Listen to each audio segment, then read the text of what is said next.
Hi everyone, and welcome to my channel. My name is Teresa Ellen Arianis, T.E.A., and this is Tea Time Adventures on YouTube. Happy Mask Monday, everyone. It is super late Sunday night as I'm filming this, so I apologize for the sort of dark lighting. Can't really do much about it, no matter how much I've fussed.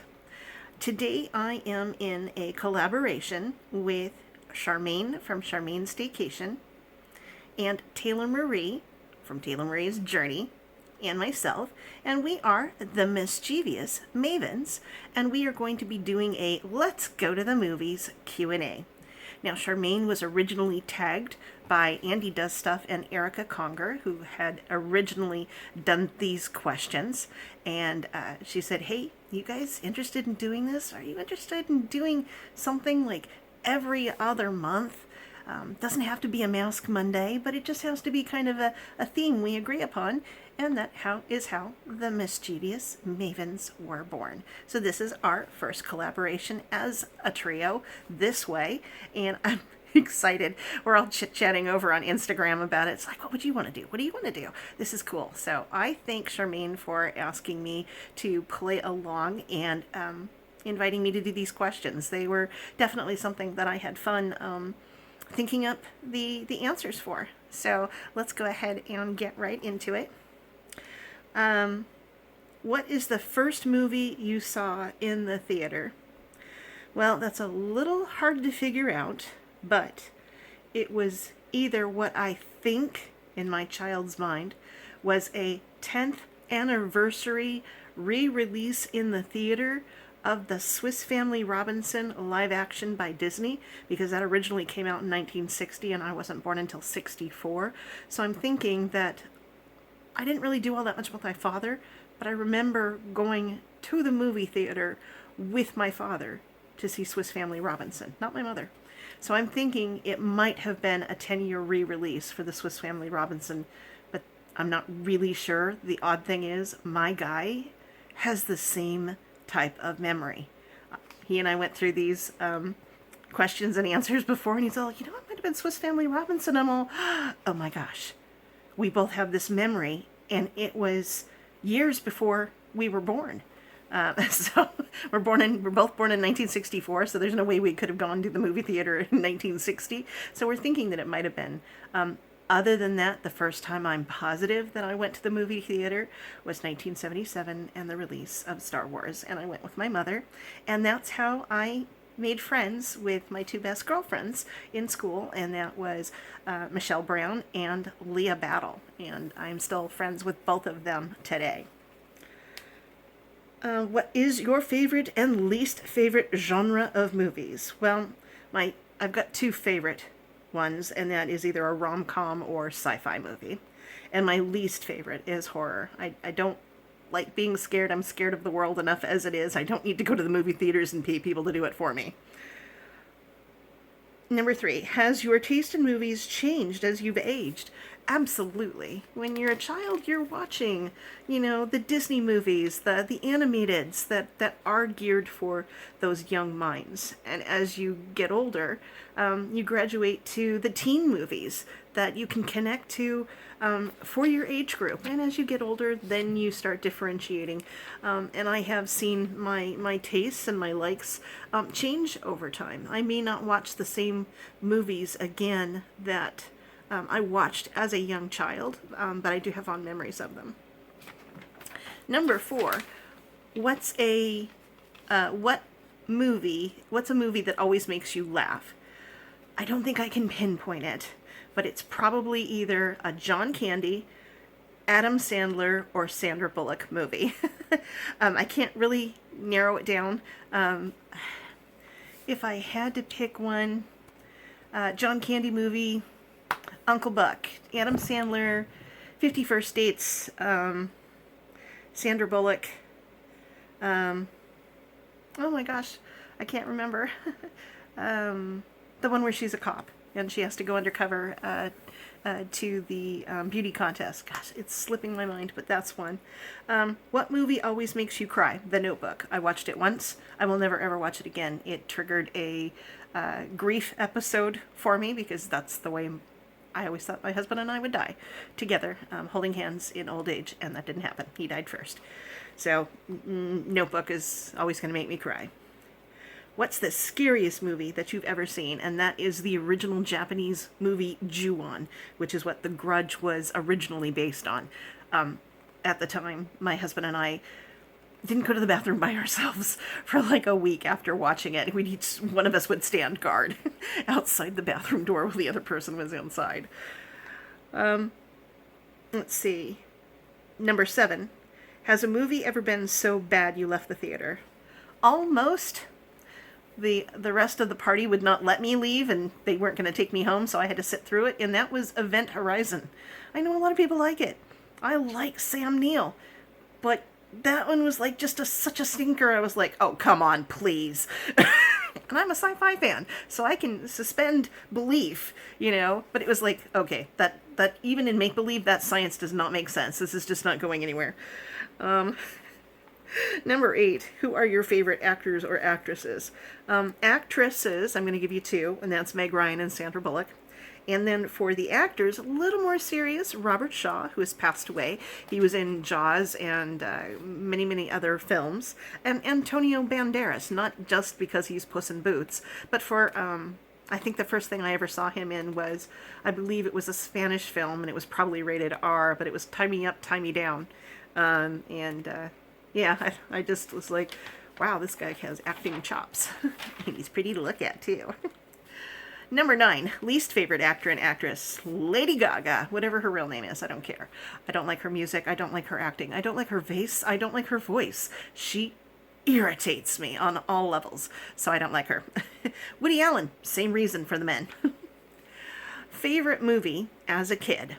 Well, I'm going to say Star Wars, because that was really borderline between child and teenager, but I'm going to say Star Wars because it came out in 1977, and I was graduating from elementary school into junior high school around that same time. As a teenager, an older teenager, I identified with The Breakfast Club in just about any John Hughes movie, so I'm going to say Breakfast Club. And as an adult, tend towards the rom-coms, so The Wedding Date or The Holiday. I love watching those. Number 11, would you rather see a movie in a theater at home? Well, the pandemic has put a nix on that, but also for the fact that my best guy friend, Larry, moved away from Santa Barbara 5 years ago, and I don't have anybody to go to the movies with at this point in time, and then the pandemic happened. So I'm going to say home, but I mean, I always liked that watching movies at home anyway, just because you can be in your jammies, you can, have a beer, have a hot cocoa, you can eat way too much popcorn and it not cost $10 to make. What is a movie everyone should watch? And I'm going to recommend 2 of them, and they're not fun or fluffy necessarily. The first one is Super Size Me, which was an award-winning documentary about fast food and health. And I think it was Bill Spurlock, I think was his name. He ate every meal plus 2 snacks a day at McDonald's for 30 days. So he took a medical test before, during, and after to see what the changes in his body were. And that scared the living daylights out of me, and I think I stayed away from fast food for a good 6 months. Of course, I've gone back, but I think that's something everybody should see. The other one is a mockumentary, but it still has social significance, and it's called A Day Without a Mexican. All the Mexicans in California disappear one day, and it has social, economic, and political impact if that happened. All of teachers and policemen and maids and gardeners and fast food and lawyers, all the Mexicans in California just magically disappear one day. And it's showing how this state or this country would struggle without their work ethic and those people being a power within themselves and within our state. We are the 10th largest economic power in the world. California, just as a state, not even the United States. So that definitely would have an impact if 1/3 of our people disappeared. Next is number 13. What is your favorite movie soundtrack, Bohemian Rhapsody. That's easy, because it is based on Queen. It is a Queen documentary, not musical. It's not musical in the musical sense. It's not like Rocket Man with Elton John. That truly is a musical. The music just happened to be part of it. So I liked the movie Bohemian Rhapsody, but I liked the soundtrack because of that. I grew up listening to Queen, so that was that. What is a movie that you can watch over and over again? Oh, God, there are hundreds. I'm going to say, generically, any John Hughes, any Star Wars, any Star Trek, any Lord of the Rings / Hobbit. And most rom-coms. I have watched most Sandra Bullock movies, Meg Ryan movies, most rom-coms dozens and dozens of times. So that one's a little hard to pin down. What is the movie with the worst ending? The Notebook. Like I said, that's how I really thought my husband and I would die, together in old age, holding each other's hand in bed together. So, yeah, that didn't happen. What movie has the best love story? There's so many of them, but I'm going to pick Princess Bride. As you wish. How often do you watch movies during the week? Probably every couple of days. I tend towards episodic TV with my Roku device. I don't have cable, so there's HBO Max, there's Amazon Prime with Stars, there's Hulu, there's Disney, so I have a lot of different things. I think I just finished Rizzoli and Isles and caught up with Young Sheldon. I think I am behind on The Mandalorian and The Good Doctor, so there's lots of things to watch. What is the last movie you saw in the theater? And that would be The Last Skywalker. I tend to not go to the movie theaters, and usually only when my best friend Leah comes to town, and we usually go coordinate and go to a Star Wars movie together. We've seen almost every Star Wars movie together, unless I think there was one year where she and her husband and her teenager were all sick, so they couldn't come up. Number 19, if there was a movie being made of your life, who would you want to play you? I'm not very familiar with too many plus-size actresses, but I'm going to say Brooke Elliott. She was in, I think it's Drop Dead Diva. She played a lawyer that had like a body switch with a sort of vacuous model type, and learning to deal with that switcheroo. She's at least brunette, so close enough. What movie title best describes your life? And not based on what the movie is, just the title.